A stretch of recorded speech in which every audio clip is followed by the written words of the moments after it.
आप teeth whitening के लिए कभी सोडा यूज़ कर लेते हैं, कभी बेकिंग पाउडर यूज़ कर रहे हैं, कभी आप सॉल्ट यूज़ कर रहे हैं, कभी चारकोल टूथपेस्ट यूज़ कर रहे हैं और कभी वाइटनिंग स्ट्रिप यूज़ कर रहे हैं। क्या आपको ये सच में फ़ायदा देती हैं? क्या इनको यूज़ करने से सच में रिज़ल्ट आता है? आज इन्हीं सभी क्वेश्चन का हम डिस्कशन करेंगे। मेरा नाम डॉक्टर नेहा बंसल है। मैं डेंटो केयर दिलशाद गार्डन की ओनर हूँ और मैं अगर बात करूँ डेंटिस्ट्री फील्ड की तो मोर देन 13 ईयर का एक्सपीरियंस मुझे डेंटिस्ट्री फील्ड में रहा है। और बात करते हैं क्या ये सब जो हम होम रेमेडी के नाम पे यूज़ करते हैं इनका सच में रिजल्ट आता है या लॉन्ग टर्म इनके कोई साइड इफ़ेक्ट भी होते हैं। तो सबसे पहले हम बात करते हैं बेकिंग सोडा की। बेकिंग सोडा एक तरीके से इसको अगर आप ब्रश में लेके या फिंगर से अपने टीथ की मसाज करते हैं या दांतों पे इसको रगड़ते हैं तो धीरे धीरे आपके दांतों की लेयर हटनी शुरू हो जाती है, जिससे दांत वाइट नहीं येलो हो जाते हैं। हाँ, आपने बिल्कुल सच सुना, दांत और ज़्यादा येलो हो जाते हैं बेकिंग सोडा से। अब बहुत लोग क्या करते हैं, लाइम और प्लस उसके अंदर सॉल्ट मिक्स कर लेते हैं और उसको यूज़ करते हैं। पहले आप ये समझने की कोशिश कीजिए कि लाइम क्या है। एक सिट्रिक एसिड है, एसिडिक प्रोडक्ट है और जब भी आप अपने दांतों को कुछ भी एसिडिक नेचर का देंगे तो दांत की जो फर्स्ट लेयर है इनेमल वो गलेगी और जैसे ही वो गलना शुरू होगी हमारी सेकंड लेयर होती है येलो, तो हमारे दांत और ज़्यादा येलो दिखने लग जाते हैं और हम बड़े उसको खुशी से यूज़ कर रहे होते हैं कि हाँ हमने तो यूट्यूब पे देखा था, इंस्टा पे देखा था या फेसबुक पे देखा था कि ये बहुत ट्रेंड में है और इससे सच में वाइटनिंग होती है दांतों की। बिल्कुल भी नहीं होता है ऐसा कि आप सिट्रिक एसिड यूज़ कर रहे हैं और सोडा यूज़ कर रहे हैं तो उनसे वाइटनिंग होती है।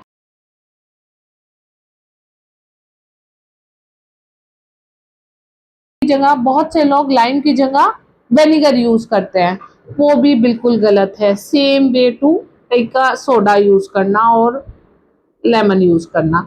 सिट्रिक प्रोडक्ट जो भी आप यूज़ करेंगे उनसे आपके इनेमल और ज़्यादा थिन होंगे, पतले होंगे और पतले होने के कारण आपकी सेकंड लेयर एक्सपोज होगी जो कि डेंटिन है और डेंटिन हमारी येलो रंग की होती है। इसीलिए हमें टाइम के साथ तो उनका पता नहीं चलता है, लेकिन जब 2-3 साल हो जाते हैं यूज़ करते करते तब पता चलता है कि दांत तो और ज़्यादा येलो हो गए हैं। उसका रीज़न ही बिहाइंड जो रीज़न है वो सिट्रिक प्रोडक्ट ज़्यादा यूज़ करना है। अब बात करते हैं, चारकोल टूथपेस्ट बहुत ट्रेंड में है वाइटनिंग के लिए।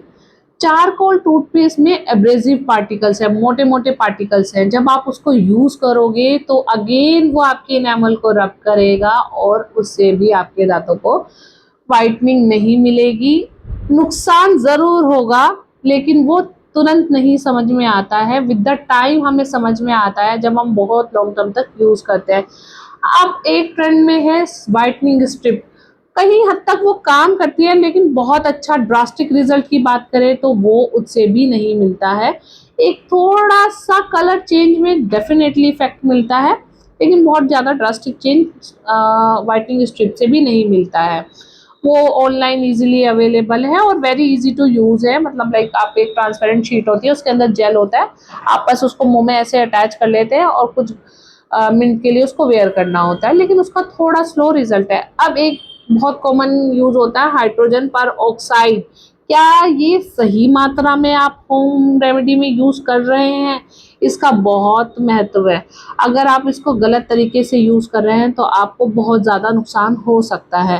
तो अगर आप वाइटनिंग के लिए वाकई में ही कुछ सर्च कर रहे हैं और वाकई में ही आप अपने दांत को वाइट कराना चाहते हैं तो अंडर प्रोफेशनल डेंटिस्ट के ही आप अपने दांतों को वाइट कराइए, तभी उसका आपको रिजल्ट देखने को मिलेगा। बहुत जल्दी रिजल्ट आता है, 1-2 सिटिंग में ही रिजल्ट आ जाता है और डेफिनेटली आपको उनसे चेंजेस देखने को मिलेंगे।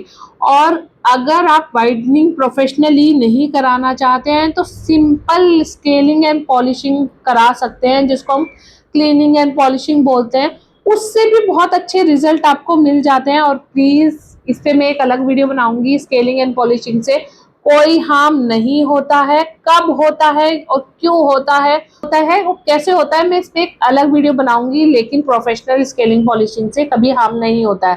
तो अगर आप सच में ही वाइटनिंग के लिए कुछ देख रहे हैं या सच में ही आप अपने दांतों को व्हाइट कराना चाहते हैं तो प्रोफेशनली वे से कराइए, ये सही तरीके से, सही मात्रा में, सही कंसंट्रेशन प्रोडक्ट को यूज कीजिए। ऐसे ही रैंडमली सोशल मीडिया पे या ट्रेंड को देख के बिल्कुल भी फॉलो करना बंद करें। उनको बिल्कुल ही फॉलो नहीं करना है, बिकॉज आपको उनको लॉन्ग टर्म की साइड इफेक्ट्स पता ही नहीं है क्या होते हैं क्या नहीं। और अगर आपको मेरी ये वीडियो हेल्पफुल लगी है, इंफॉर्मेटिव लगी है, तो आप अपने फ्रेंड्स फैमिली को शेयर कीजिए।